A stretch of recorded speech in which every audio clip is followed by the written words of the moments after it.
오늘 말씀은 사실 여러분이 굉장히 잘 알고 있는 말씀이기도 합니다. 여리고 성을 무너뜨리고 난 다음에 바로 일어난 일이기도 하지요. 그러면서 우리가 무엇을 중심으로 봐야 될지 여러 가지 각도에서 볼 수가 있지만 오늘은 특별히 한 사람에 주목해서 말씀을 보고자 합니다. 이것이 단 한 사람의 이야기인가? 어떤 이야기인가? 여러분이 알고 있는 이야기도 있지만 일단은 간략하게 오늘의 본문을 이야기하고 그리고 오늘 주어진 말씀을 어떻게 우리가 이해하는 것이 좋은 것인지 각도를 한번 관점을 주면서 변화시켜 보도록 하겠습니다. 오늘 말씀의 1절이 하나님만이 아는 사건의 현장입니다. 이 백성들이 2절 이하의 모든 사람들이 이 상황을 알지는 못했으리라 생각을 합니다. 어쨌든 이제 1절의 말씀이 어떤 이야기로 시작하냐? 온전히 바친 물건에 대한 이야기입니다. 온전히 바친 물건에 대해서는 6장에 하나님께서 명령을 하셨습니다. 진멸할 수 있는 여러 가지 방법들이 있었습니다. 불을 진하게 하는 방법들도 있었고 씻어야 될 물건들도 있었고 그렇게 여러 가지 방법을 알려주시고 그들이 그렇게 행하도록 해라 이렇게 명령을 하셨습니다. 그러면 그것은 누구의 것이다 라고 말씀하시냐면 하나님께 봉헌되어야 될 물건이다. 사람이 손을 대면 안 된다. 사람이 손을 대면 안 된다. 금줄을 한번 생각해 보시기 바랍니다. 그 안에 들어가면 안 되고 그 상황, 그 안이 보호해야 되는, 만져서는 안 되는, 인디안의 말하면 터부라는 말이 있습니다. 그런 것이 이 물건들이다라고 얘기합니다.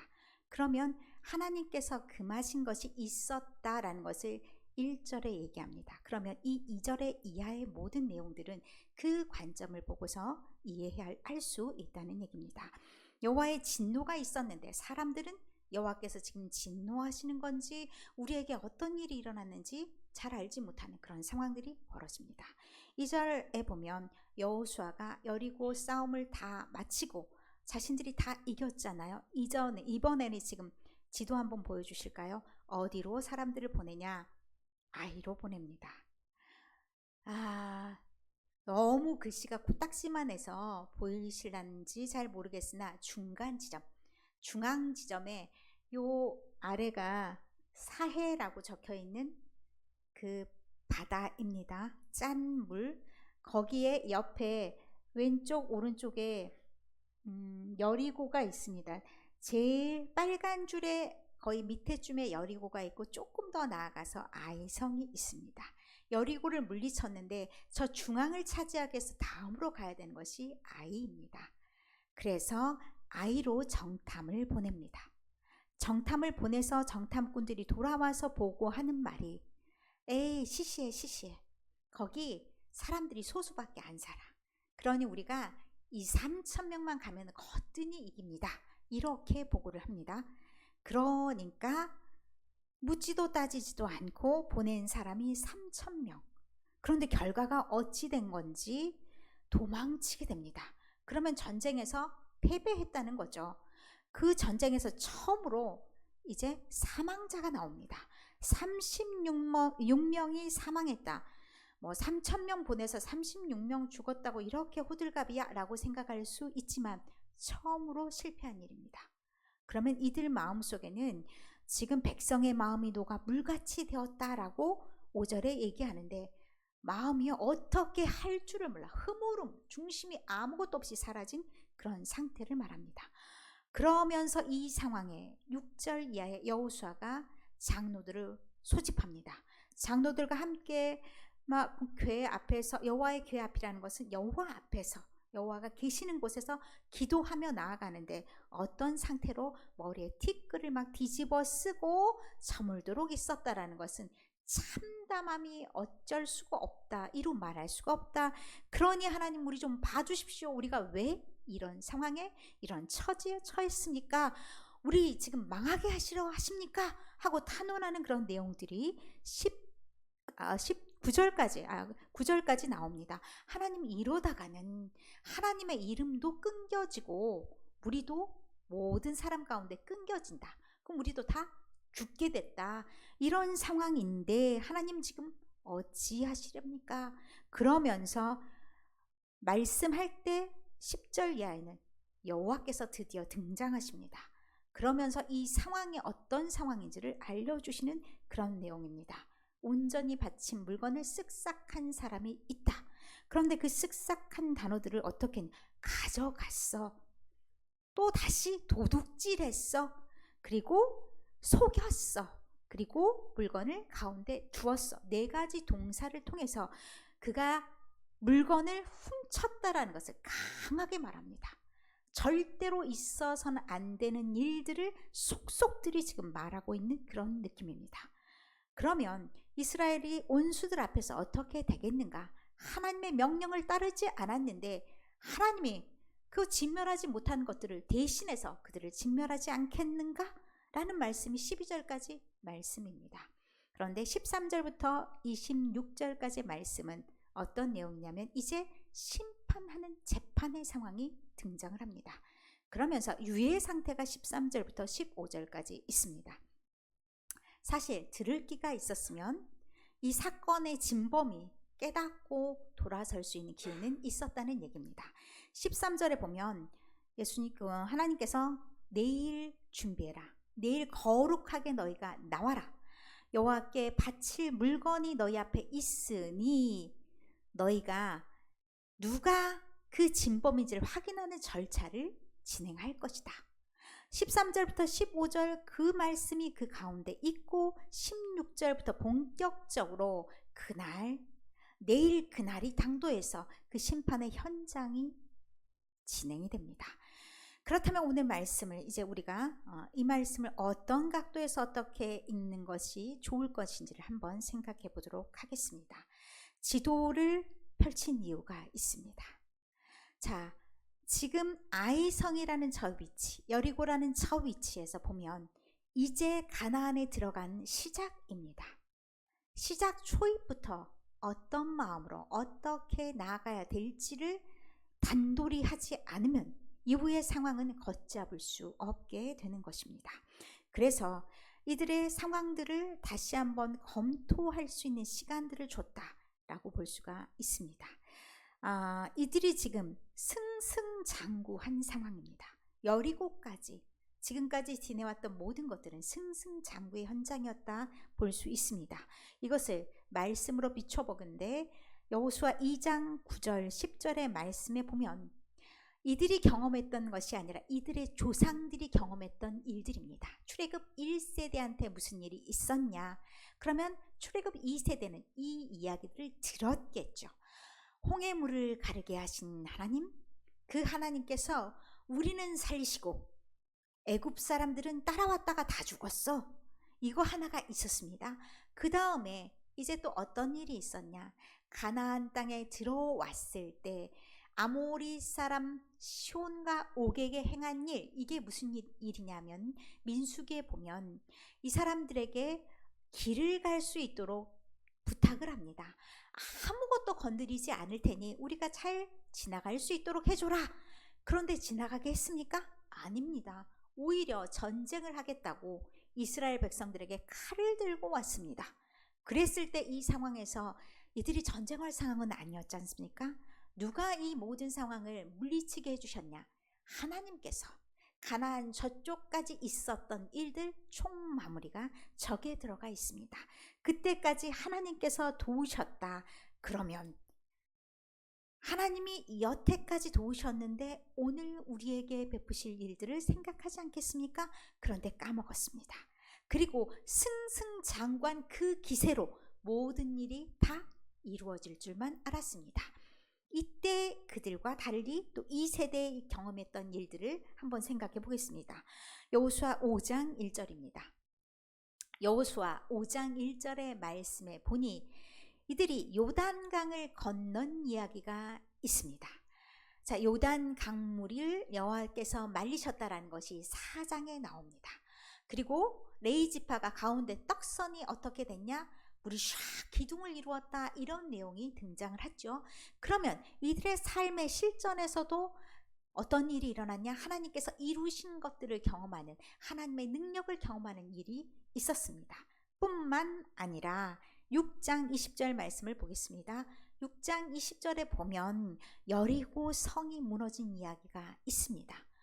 여리고 성 6일 동안 돌았습니다. 한 바퀴씩 7일째 7바퀴를 돌았습니다. 그리고 나팔을 불었습니다. 어떤 일이 일어났나요? 이들이 그것밖에 하지 않았는데 여리고 성벽이 무너지고 그들이 여리고를 점령하게 된 결과가 있었습니다. 그러면 지금까지 삶은 승승장구했고 어떤 어려움 앞에서도 다 이길 수 있고 자칫 교만할 수 있는 상황이었다 볼 수가 있습니다. 그러면 하나님께서 이들을 여기에 이끄셨던 그 기억, 그 목적을 상실하기가 참 쉽습니다. 그러면 이때 다잡지 않으면 이들의 상황이 어떻게 될지 알 수가 없습니다. 이 2절의 말씀을, 오늘 읽은 2절의 말씀을 보면 베델 동쪽 베다엠이라는 곳이 등장을 합니다. 그곳 옆에 아이가 있다라고 말합니다. 정확한 위치는 알 수 없어서 베델, 베다엠 이 한 동네였을 거다, 이름만 달리 썼을 것이다, 이런 의견들도 있습니다. 베델은 하나님의 집이란 뜻이고 벳아웬은 사악한 집이란 뜻입니다. 죄악의 집이란 뜻입니다. 한 곳에서 두 가지가 일어날 수 있다는 의미이기도 합니다. 어떤 상황에서 어떤 태도로 살아가느냐에 따라서 하나님의 길을 갈 수도 있고 하나님의 길이 아닌 잘못된 길을 갈 수도 있다. 한 뿌리에서 마치 두 잎이 나오는 것처럼 그런 결과가 나올 수 있다는 말씀이기도 합니다. 그러면서 우리가 취해야 될 방향들을 점검할 수 있게 합니다. 자, 그리고 여리고에 들어와서 이제 이스라엘 백성들의 상태를 한번 봐볼까요? 왜 하나님의 점검의 시간들이 필요했는지 우리가 상태를 볼 수 있는 것이 3절의 말씀입니다. 그들이 여호수아에게 와서 보고하는 내용을 보아하니 이 3,000명만 올라가서 그들을 칠 수가 있다. 그들은 소수다. 그런데 사실 역사학자들이 따지기를 여리고와 아이의 차이가 컸냐? 결코 그렇지 않고 비슷한 사이즈였을 것이다 라고 말합니다. 그러면 그들의 눈에 작게 보이고 보잘것없게 보였다라는 말입니다. 실상은 어떠했냐? 8장 24절에 증거가 있습니다. 그날에 엎드러진 아이 주민들이 모두 12,000명이었다. 남녀가 12,000명이었다라는 것은 성인만 말씀하시는 것일 또 있습니다. 그럼 어린 아이와 다른 사람들을 다 모으면 더 많은 숫자일 수도 있고 당대 모든 성읍들이 좀 그만한 성읍들이 그 정도 규모였을 거라 생각한다면 적지 않은 성읍이었다 말할 수가 있습니다. 그런데 그 상황에서 이들이 또한 실수를 범한 게 뭐냐? 이들이 하나님께 묻지 않았습니다. 보통은 작전할 때 어떻게 합니까? 하나님이 이러하게 해. 그러면 그 명령을 따라서 수행합니다. 그렇기 때문에 8장에 이어서 보는 말씀에는 어떤 말씀이 등장을 하냐? 하나님께서 매복을 해라, 어떻게 작전을 짜라, 이런 말씀들이 등장을 하는 겁니다. 그런데 말씀을 듣지 않아요? 그러면 그 다음 상황이 어떻게 되는 거냐? 자기들 생각하는 대로 나가기가 쉽습니다. 그래서 이들 또한 자기들이 생각하는 대로 판단이 없어요. 정탐꾼들의 보고가 믿을만 합니까? 가데스 바네아 사건을 생각해야 되죠. 가데스 바네아에 12명의 정탐을 보냈더니 10명이 뭐라고 얘기했습니까? 하나님의 뜻과는 전혀 반대 말을 하지 않았습니까? 그런데 이 사람들의 말을 믿었다는 것은 이들의 영적인 상태를 점검하게 만드는 그런 말씀입니다. 그래서 이들을 여러 각도에서 우리가 생각해 보도록 하는데 이들이 지금 들어가는 땅이 가나안 땅입니다. 가나안 땅에 왜 들어갑니까? 가나안 땅이 어떤 땅입니까? 굳이 왜 애굽에서 탈출해서 여기까지 오게 됐습니까? 물론 애굽에서 그들이 종된 땅이기 때문에 하나님이 그들의 신음과 호소를 들으시고 출발하시긴 하셨습니다. 그러나 그 전에 이미 약속이 있는 땅입니다. 창세기 12장 7절 8절의 말씀에 보면 아브라함이 등장을 하죠. 하나님께서 아브라함에게 약속하신 그 땅이 가나안 땅임을 밝혀줍니다. 베델 동쪽 산으로 옮겨 장막을 치니 하면서 그는 가는 곳마다 예배를 드렸다.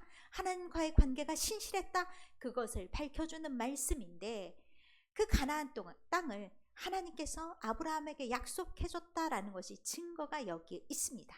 그러면 그 땅을 들어갈 때 어떤 마음이 있어야겠습니까? 우리는 하나님과 관계 맺은 사람들이구나, 이런 생각이 있어야 되는데 어느덧 하나님이 사라진 겁니다, 이들에게. 그러면 하나님이 어떻게 이들에게 행하시겠는지 생각해 봐야 되지 않겠습니까? 그리고 출애굽할 때 목적이 있었습니다. 출애굽기 3장 8절에서 12절 말씀, 긴 본문을 좀 잘라 보았습니다. 하나님이 이 땅을 그들에게 주시면서 이 땅에 들어가서 무엇을 하라고 얘기하냐면 하나님을 섬기라 말씀하십니다. 그러면 그 땅은 하나님을 섬기는 땅입니다. 하나님을 섬긴다 하는 것은 하나님과 늘 교제하면서 하나님과 더불어 살아가는 땅, 하나님의 나라라는 말씀입니다. 하나님이 존재하지 않는 곳이 하나님의 나라가 될 수 있습니까? 그런데 그들에겐 하나님이 이미 존재하지 않고 하나님이 주신 것들만 존재하는 그런 세계가 되었다는 말씀입니다.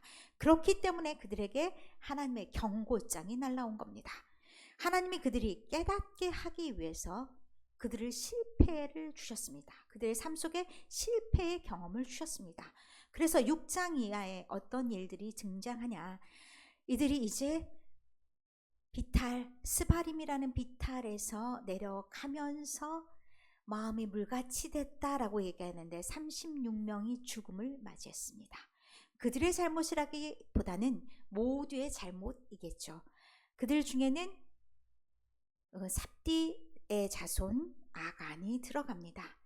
이들에게 이런 아간이라는 사람을 통해서 일벌백계의 의미가 있는데, 왜 하나님이 하필이면 아간, 다른 많은 사람들의 정신 상태도 그리 좋아 보이지 않는데 아간만 잘못했을까라는 생각을 하게 되는데, 아간을 하나님께서 표적으로 삼으셨을까라는 질문 또한 하게 됩니다.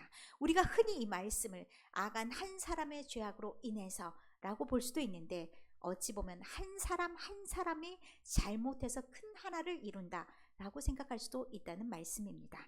자, 이제 그 아간을 한번 주목해 볼 필요가 있는데, 1절의 말씀에 유다 지파 세라의 증손, 길게 얘기가 나오죠. 원래 족보가 미천한 사람들의 족보는 이렇게 길게 얘기할 게 없습니다. 유다 지파가 굉장히 막강한 힘을 가진 지파입니다. 민수기 26장 20절에서 22절의 말씀에 보면 유다 지파가 가장 많은 숫자를 가진 지파이고 리더된 지파라는 것을 보여줍니다. 그 26장에 보면 두 번째 인구조사가 등장을 하는데, 첫 번째 인구조사에서도 많은 수였지만 두 번째 인구조사에서는 더 늘어난 사람들의 숫자가 있습니다. 그렇다면 유다 지파라는 말만 가지고도 유력한 집안이구나 라는 것을 생각할 수가 있습니다. 그리고 나중에 마태복음에 보면 마태복음에도 등장하는 집안입니다. 유다 지파, 세라의 자손, 얼마나 힘이 있는 자손인지를 알게 됩니다. 그런데 그가 하나님의 명령을 따르지 않았다? 이건 상당히 위험한 순간이 될 수 있다는 겁니다.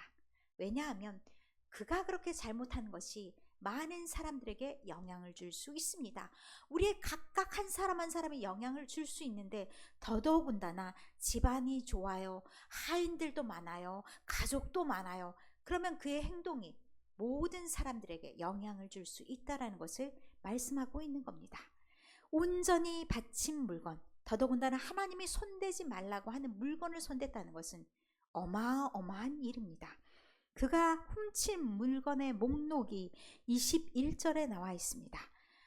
그가 이제 자백합니다.